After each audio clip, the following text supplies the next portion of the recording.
ان کے رب کے پاس جنتیں ہیں، ایک جنت نہیں، جنتیں ہیں۔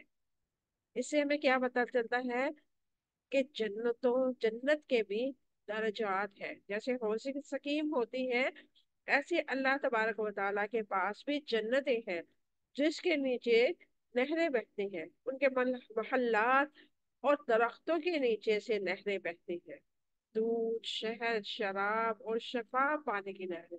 اب تصور کریں، ابھی ہم پڑھ رہے ہیں، اب سوچیں، آپ کے محل ہے خوبصورت سا، اس کے سے نیچے سے نہر گزر رہی ہے، اب درخت کے پاس ہے، اس کے نیچے سے نہر ہے، دودھ کی نہر، شراب کی نہر، شہد کی نہر۔ یہاں پہ شہد جو خالص ہے ملنا ممکن ہی نہیں ہے، وہاں جنت میں شہد کی نہریں ہوں گی۔ شراب یہاں پہ حرام قرار دی گئی، وہاں پہ شراب کی نہریں ہوں گی۔ اور صاف شفاف پانی، جو ہم منرل واٹر بہت مہنگا لے کے پیتے ہیں، اور وہ بھی کبھی کبھار ہمیں راس نہیں آتا۔ خالدین فیہا، اس میں وہ ہمیشہ رہنے والے ہیں، یعنی کہ وہ اس میں رہیں گے تو اس کے بعد کبھی وہاں سے نہیں نکالے جائیں گے، ہمیشگی کی جنت۔ یعنی کہ یہ کہہ لیں کہ دنیا امتحان ہے، امتحان کی کامیابی کے بعد انسان کسی عہدے پہ لگتا ہے نا، تو اس کے پاس وہ عہدہ قائم رہتا ہے۔ فرض کریں کوئی ٹیچرنگ کا شعبے میں آگے، تو وہ ہمیشہ ٹیچرنگ کرتی ہے، وہ اپنے شعبے سے پیار کرتی ہے، وہ کہتی ہے کہ میں اس منصب پہ بیٹھ گئی ہوں تو اب ہمیشہ میں یہی کام کروں گی۔ انسان دنیا کے کاموں میں تو کبھی کبھی اکتا جاتا ہے، لیکن جنت میں بیزاری، سستی، کاہلی، یہ کوئی بھی چیز نہیں ہوگی، کیونکہ اللہ تعالیٰ نے وہاں پہ شیطان کو اور خواہش نفس کو رکھا ہی نہیں۔ انسان کے لیے وہاں پہ ہمیشہ خوشیاں ہی خوشیاں ہوں گی۔ اللہ تعالیٰ نے متقیوں کے انجام بیان فرمایا کہ ان کے لیے آخر کی نعمتیں دنیا کی مرغوبات سے بہتر ہے۔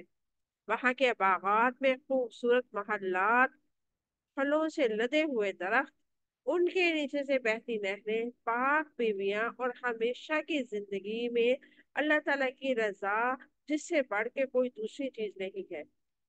ان دونوں جہانوں کا موازنہ کر کے انتخاب کر لیں، آپ کے پاس ہے، آپ خود موازنہ کریں کہ آپ کو دنیا کی زندگی اچھی لگ رہی ہے، ٹینشنوں بڑی، کبھی کوئی مسائل، کبھی کوئی مسائل، کبھی ساس ناراض، کبھی نند ناراض، کبھی بھابھی ناراض، کبھی سسر ناراض، کبھی ہسبینڈ ناراض، اور کوئی نہیں، کچھ بھی نہیں ہے تو والدین ناراض، اگر والدین بھی راضی ہے تو بچے ناراض۔ ہم اس دنیا میں رہتے ہوئے سبھی کو راضی نہیں کر سکتے، ہاں البتہ ہم اپنے رب کو راضی کر لیتے ہیں، تو اس کے بدلے میں ہمیں کیا ملتا ہے؟ اللہ کی جنتیں، اور جس کے نیچے سے خوبصورت نہریں ہوں گی، ایک نہیں، چار چار پانچ پانچ نہریں ہوں گی، اور ان کے باغات جو انسان تصور بھی نہیں کر سکتا۔ دبئی میں، وہاں پہ نا سورۃ الرحمن اور جتنی بھی اللہ تعالیٰ نے جنت کی اقسام بتائی ہے، وہاں پہ ایک یعنی کہ کہہ دیں کہ ایک ایسا انہوں نے محل نما تیار کیا، سیرگاہ بنائی، جہاں پہ اللہ تعالیٰ نے جتنے بھی پھلوں کا ذکر کیا وہاں پہ انہوں نے لگائے، اور جو جو اللہ تعالیٰ کی نعمتیں جنت میں ملنے والی ہیں ان کو انہوں نے وہاں پہ شو کروایا، اور وہ اتنی خوبصورت جگہ لگتی ہے کہ دیکھ کے انسان کہتا ہے واہ الحمدللہ اتنی خوبصورت۔ تو یہ دنیا ہے، دنیا کے مرغوبات سے ہم اتنا متاثر ہوتے ہیں، تو سوچے آخرت کی جو زندگی ہے، آخرت کی کھیتی اگر ہم اپنے رب کی رضا کے مطابق بیج بو رہے ہیں تو کھیتی کتنی خوبصورت ہوگی۔ ہمارے محلات ہوں گے، ہمارے لیے پھل ہوں گے، ہمیں کام نہیں کرنا پڑے گا، ہمیں آرام ہی آرام ہے، ہم سکون میں رہیں گے، ہمارے لیے ہر قسم کے عمدہ پھل، کھانے، سب کچھ مہیا ہوں گے۔ آپ کو پتا ہے جنت میں اللہ تبارک و تعالیٰ سب سے پہلے ہماری مہمان نوازی کس چیز سے کرے گا؟ اللہ تبارک و تعالیٰ جنت میں مہمان نوازی، سب سے پہلے ہمیں جو کھانا پیش کیا جائے گا وہ مچھلی جو فش ہوتی ہے اس کا جگر ہوگا، جہاں پہ تو مچھلی کے اندر سے سب کچھ نکال دیا جاتا ہے، وہاں پہ اللہ تبارک و تعالی مچھلی کے جگر سے ہماری مہمان نوازی کریں گے، یعنی کہ بہترین غذا سے ہماری مہمان نوازی کی جائے۔ سوچیں، تصور کریں، آپ کے رونگٹے کھڑے ہوں گے خوشی کے مارے، کیا ہمیں یہ چیز مل سکتی ہے؟ بالکل مل سکتی ہے، ہمارے لیے ہی تو اللہ تعالیٰ نے جنت بنائی ہے، اگر ہم اپنے نفس کو کنٹرول کریں۔ کسی بزرگ سے کسی نے پوچھ سوال کیا کہ جنت کتنی دوری پہ ہے، انہوں نے کہا 2 قدموں کی دوری پہ۔ وہ انسان بڑا حیران ہوا اور پوچھنے لگا کہ یہ کیسے ممکن ہے۔ میں نے تو کسی سے پوچھا، انہوں نے تو اتنی لمبی چوڑی میرے سامنے لسٹ رکھی کہ یہ بھی نہیں کرنا، وہ بھی نہیں کرنا، ایسے بھی نہیں کرنا، وہ بھی نہیں کرنا، ایسا کرنا ہے، ویسا کرنا ہے۔ آپ کہہ رہے ہیں 2 قدموں کی دوری پہ؟ اور بزرگ بہت زیادہ علم و فہم والے تھے، انہوں نے فرمایا کہ بیٹا ایک قدم جو اپنے نفس پہ رکھو گے نا، تو اپنے نفس کو کچل دو، دوسرا قدم تمہارا جنت میں ہوگا۔ جب تم نفس کی نہیں سنو گے تو ظاہری سی بات ہے تمہاری زندگی رب کی رضا کے مطابق ہوگی، اور جب رب کی رضا کے مطابق زندگی گزارو گے تو لازمی سی بات ہے دوسرا قدم جنت میں ہے۔ تو بس ہمیں بھی اپنے نفس کو کچلنا ہے۔ تقوی کو اللہ تعالیٰ نے تمام خواہشات کی محبت سے افضل کیوں قرار دیا؟ اللہ تعالیٰ کے ثواب کی امید رکھ کے اس کے اطاعت کرنا، اس کے عذابوں کے خوف سے اس کے روکے سے رک جانا تقوی ہے۔ یعنی کہ ہماری پسندیدہ چیزیں سامنے پڑی ہوئی ہیں، فرض کریں جیسے ان میرڈ لڑکیاں ہیں، ان کو بہت شوق ہوتا ہے سانگ سننے کا، نیل پالش لگانے کا، اس کے علاوہ بہت ساری ایسی چیزیں ہوتی ہیں جو اسلام میں جائز نہیں۔ تو ایسے میں اگر وہ بچیاں اپنے آپ کو روک لیتے ہیں کہ نہیں میرا رب ناراض ہوگا، میں نیل پینٹ نہیں لگاؤں گی کیونکہ میرے رب کو پسند نہیں ہے، میری نماز نہیں ہوگی، میں سونگ نہیں سنوں گی کیونکہ میوزک حرام ہے، میں ایسا کوئی بھی کام نہیں کروں گی جو میرا رب مجھ سے ناراض ہو، تو یہ بنیاد ہے تقوی کی۔ اور اس عمر کی عبادت اللہ تبارک و تعالیٰ کو بہت پسند ہے، کیونکہ جوانی وہ نشہ ہوتا ہے جس میں انسان بہ کے بہت غلط کام کرتا ہے، بہت برائیاں کرتا ہے، اور ایسے میں اگر کوئی نوجوان اپنی جوانی کو سنبھال لیتا ہے، اپنے نفس کو کنٹرول کر لیتا ہے، تو اس کا بڑھاپا، اس کا ادھیڑ پن بہت خوبصورت ہوتا ہے، کیونکہ اس کی بنیاد بہت اچھی رکھی گئی ہوتی ہے۔ اور ہمیشہ اپنے بچوں کو، جو یہاں پہ مائیں ہیں ان سے بھی ریکویسٹ کرتی ہوں، اپنے بچوں سے کسی دنیاوی چیز سے نہ ڈرائیں کہ کیمرہ لگا ہوا ہے، لوگ دیکھیں گے آپ کو ڈانٹیں گے، ایسے ہمیشہ اپنے بچوں کو اپنے رب سے ڈرائیں کہ آپ کا رب آپ سے ناراض ہوگا، اور جب رب ناراض ہوگا تو ماما بھی ناراض ہوں گی، بابا بھی ناراض ہوں گے، اور دنیا والے بھی آپ کو ڈانٹیں گے، اور جب رب راضی ہوگا ماما بھی پیار کرے گی، بابا بھی پیار کریں گے، دنیا والے بھی آپ کے قدموں میں بیٹھ جائیں گے۔ ایسے میں بچے کے دل میں اپنے رب کی جو ہے حیثیت، صفات بڑھ جاتی ہے۔ تقوی دنیا کی خواہشات کے مقابلے میں آخرت کی خواہشات کی طرف ترجیح دیتا ہے۔ جب انسان تقوی کے بارے میں سوچتا ہے، اللہ کی رضا کے بارے میں سوچتا ہے، تو اس کو دنیا کی فکر نہیں رہتی، اس کو یہ فکر نہیں رہتی کہ ہائے میں نے اب کیا کھایا ہے، شام کو کیا کھاؤں گی، دوپہر میں کیا کھانا ہے، یا ابھی میں نے آج یہ سوٹ پہنا ہے، کل کون سا پہنوں گی، پرسوں میں نے کالج جانا کون سا پہن کے جاؤں گی، یا یونی میں نے جانا تو میرے پاس تو کپڑے ہی نہیں ہے۔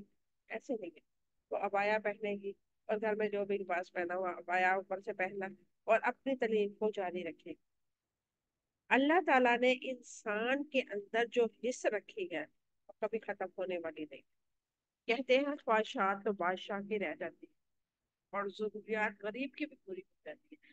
اپنی ضروریات کو لامحدود نہ کریں، محدود رکھیں، اللہ تبارک و تعالیٰ آپ کی ضروریات کے مطابق آپ کو ضرور دے گا، کیونکہ رزق کا وعدہ اسی کے پاس ہے۔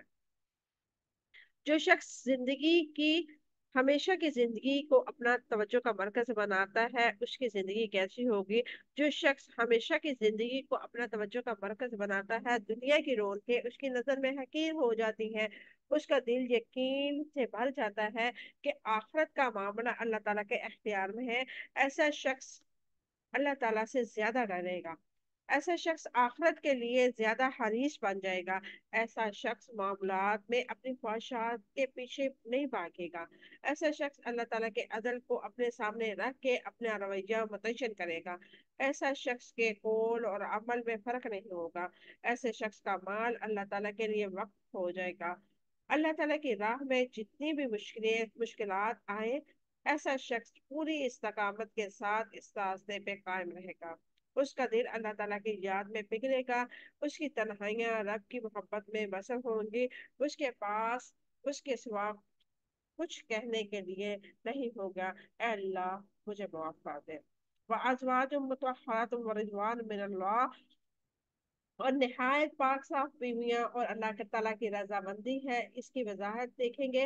نہایت پاک صاف بیویاں جو حیض منی اور بھول اور ہر قسم کی ظاہری و باطنی عیب اور نجاست سے پاک ہوں گی، یعنی کہ جنت کی جو عورتیں ہوں گی ان کو نہ ڈیٹ آئے گی، نہ ان کے ساتھ کوئی ایسا معاملہ ہوگا، نہ ان سے سمیل لائے گی، وہ ایک کہنے کے خوبصورتی کا پیکر ہوگی۔ اللہ تعالیٰ کی رضامندی، اللہ تعالیٰ کے اللہ عز و جل کی رضامندی ساری نعمتوں سے بڑھ کے ہے، جیسے کہ ورضوان من اللہ اکبر، اللہ تعالیٰ کی تھوڑی سی رضامندی سب سے بڑی ہے۔ سورۃ ہوا آیت نمبر 72۔ سیدنا ابو ہریرہ رضی اللہ تعالیٰ عنہ، سیدنا ابو سعید خدری رضی اللہ تعالیٰ عنہ سے روایت ہے کہ رسول اللہ صلی اللہ علیہ وسلم نے فرمایا اہل جنت سے پوچھا جائے گا کہ تم لوگ خوش ہو؟ تو اہل جنت کہیں گے کہ ہم کیوں نہیں خوش ہوں گے، تو نے تو ہمیں وہ کچھ دیا جو ہم نے کبھی نہیں دیا، جو اس سے پہلے کبھی کسی کو نہیں دیا، جو تو اللہ تعالیٰ فرمائے گا میں تمہیں اس سے بھی افضل چیز دیتا ہوں، میں تمہیں اپنی رضامندی دیتا ہوں، ایسا رضامندی، ایسی رضامندی جس کے بعد میں تم سے کبھی ناراض نہیں ہوگا۔ سبحان اللہ۔ صحیح مسلم حدیث نمبر 7104۔ واللہ بصیر بالعباد، اور اللہ تعالیٰ بندوں کو خوب دیکھنے والا ہے۔ اللہ تعالیٰ اپنے بندوں کو کیسے خوب دیکھنے والا ہے؟ اللہ تعالیٰ اپنے بندوں کو دیکھتا ہے، اس کی اچھی صفات کی خبر رکھتا ہے، اللہ تعالیٰ اپنے بندوں کو دیکھتا ہے کہ کون سی نعمتیں پا کے اطاعت فرما برداری کا رویہ اختیار کرتے ہیں اور کون نافرمانی کرتا ہے۔ اللہ تعالیٰ بصیر ہے اور اپنے بندوں کو ان کے حق کے مطابق اجر دیتا ہے۔ اللہ تبارک و تعالیٰ نے ہمارے سامنے دونوں چیزیں رکھی، دنیا کی بھی لذتیں، دنیا کی رونقیں اور جنت کے نظارے بھی، یہ انسان کے اختیار میں ہے۔ اب وہ جنت کی طرف جائے یا دنیا کی خواہشات کے پیچھے اپنے آپ کو ہلکان کر لے۔ ایک انسان اگر وہ شعور رکھتا ہے، وہ سمجھدار ہے، اسے معلوم ہے کہ میں جس ٹرین میں بیٹھا ہوں اس ٹرین کو کبھی نہ کبھی میں نے چھوڑنا ہے، کبھی نہ کبھی، 1 گھنٹے بعد، 2 گھنٹے بعد، 15 گھنٹے بعد یا 20 گھنٹے بعد، ٹرین نے ایک نہ ایک دن رکنا ہی ہے، ایک ٹائم آئے گا یہ ٹرین رک جائے گی، میرا سفر ختم ہو جائے گا۔ تو کوئی پاگل ہی ہوگا کہ اس میں وہ پوری اپنی زندگی کے سامان لے کے بیٹھ جائے گا کہ بس یہ ٹرین ہی میرا مسکن ہے، یہی میری منزل ہے۔ ایسا تو نہیں ہے۔ نبی کریم صلی اللہ علیہ وسلم کی حدیث مبارکہ ہے کہ آپ چٹائی پہ لیٹ رہے تھے، یعنی کہ حدیث مبارکہ کا مفہوم بیان کرنے لگی ہوں، تو آپ جب اٹھے تو آپ کے جسم مبارک پہ چٹائی کے نشانات تھے۔ صحابہ کرام رضوان اللہ علیہ مجمعین نے فرمایا کہ ہم آپ کو بستر نہ بنا دیں، تو نبی کریم صلی اللہ علیہ وسلم کے آگے جو الفاظ ہیں اتنے خوبصورت ہیں، اگر شعور رکھنے والا انسان اس کو سمجھ لیتا ہے تو سمجھ لے اس کی زندگی جو ہے نہ تو اسے ٹینشنیں دیں گی نہ پریشانیاں دیں گی۔ نبی کریم صلی اللہ علیہ وسلم نے فرمایا یہ تو آج ہی ٹھکانا ہے، ایسے ہی